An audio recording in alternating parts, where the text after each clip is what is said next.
Un harnais, une modeste plateforme et à la force des bras, Max Uderbourg se hisse dans la canopée.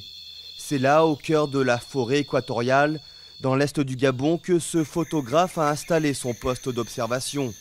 Du sommet de son arbre, il suit en toute discrétion les familles de primates menacées par l'exploitation forestière.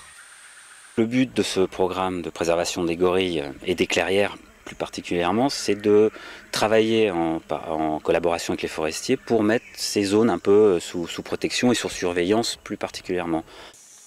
Avec l'association qu'il a créée en 2008, Bambida Gorilla Project, Max a lancé un programme de préservation des gorilles.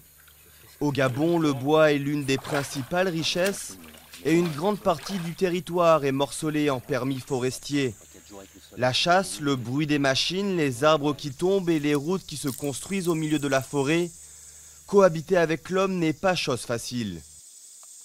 Si on ne protège pas les gorilles, bien sûr, ils risquent de disparaître, mais les premières menaces sont le braconnage pour la viande et les maladies qui affectent les gorilles. Bon, ça peut être Ebola, ça peut être d'autres maladies moins graves. Dans cette exploitation forestière de 600 000 hectares, la compagnie équatoriale des bois respecte des critères stricts d'aménagement durable. Mais préserver la biodiversité doit aller de pair avec la rentabilité économique. On ne peut pas mettre l'entièreté de la forêt en protection, il faut que les gens vivent de la forêt. Et les compagnies forestières font vivre une grande quantité de communautés.